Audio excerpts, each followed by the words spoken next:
সব বেসরকারি খাত ডুবে যাচ্ছে আলটিমেটলি। আমিও একটা ব্যাংকের সাথে ছিলাম এবং সেই ব্যাংকটাও আমাদের বললাম যেটা ওই যে 5টা ব্যাংক মার্জ হয়েছে তার মধ্যে আমাদের একটা ব্যাংক আছে যেটার আমি চেয়ারম্যান ছিলাম। এই ব্যাংকটাকে এই হঠাৎ করে এই সরকারি উৎসাহে সরকারি সহযোগিতায় একটা শিল্পপতিকে দিয়ে দেওয়া হলো একদিনে। অথচ বাংলাদেশ ব্যাংকের নিয়মে আছে যে একজন পরিচালক হতে গেলে তার কি কি ক্রাইটেরিয়া থাকতে হবে সেগুলা দিলে বাংলাদেশ ব্যাংক অ্যাপ্রুভ করবে। আমাদের ব্যাংক একদিনেই ট্রান্সফার হয়ে গেছে পুরাটা। পদ্মা সেতু, মেট্রো রেল এবং এলিভেটেড এক্সপ্রেসওয়ে নির্মাণের গর্বিত অংশীদার বসুন্ধরা সিমেন্ট।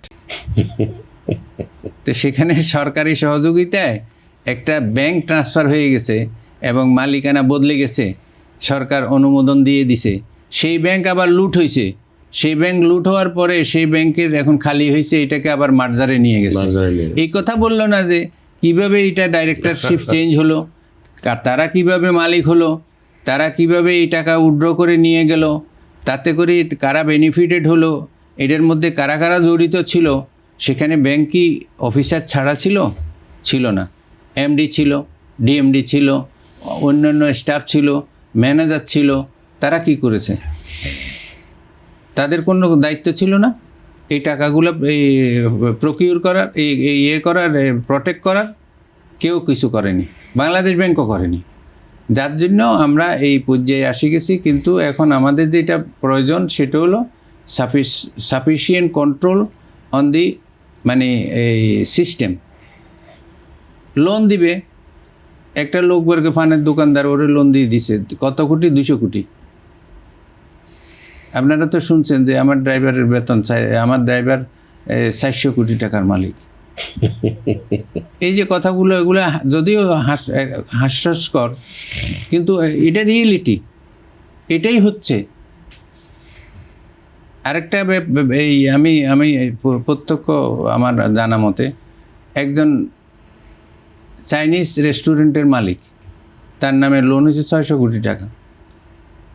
আরেকটা জানি একজন লোক ব্যাংকে দরখাস্ত করেছে ফর জব, দেখা গেছে ওই লোক 3 বছর পরে নোটিশ পাইছে যে তুমি বেতন আমাদের এখান থেকে লোন নিয়েছিলা, সেই লোনগুলো পরিশোধ করো নাই, তোমাকে এত টাকা পরিশোধ করার জন্য নির্দেশ দেওয়া হলো। ও বললো যে আমি তো লোন দেখিনি, লোন নিই নেই, আমি কোত্থেকে লোন নিব? দেখা গেল যে ওই যে চাকরির জন্য দরখাস্ত করেছিল, বায়োডাটা ছিল, ওই কাগজের উপরে নির্ভর করে লোন দিয়ে দিছে।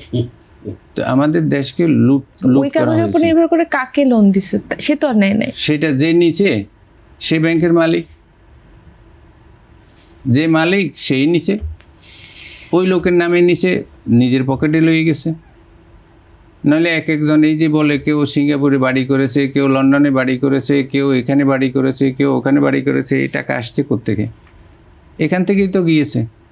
সরকারেই তো হিসাব দিচ্ছে এত লক্ষ কোটি টাকা আমাদের দেশ থেকে বিদেশে চলে গেছে। ওই টাকাগুলাই তো এই টাকা।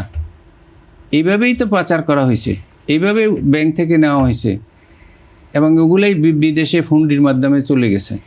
তো সেই জন্যই বলতেছি আমাদের কাঠামোগত দিকটা সবচাইতে বড় স্ট্রং করতে হবে।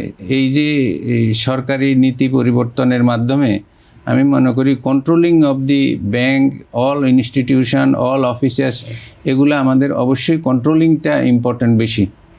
তাহলে আমরাও কাজ করে সুযোগ পাবো, বিদেশিরাও আমাদের উপরে আস্থা রাখতে পারবে ফর ইনভেস্টমেন্ট।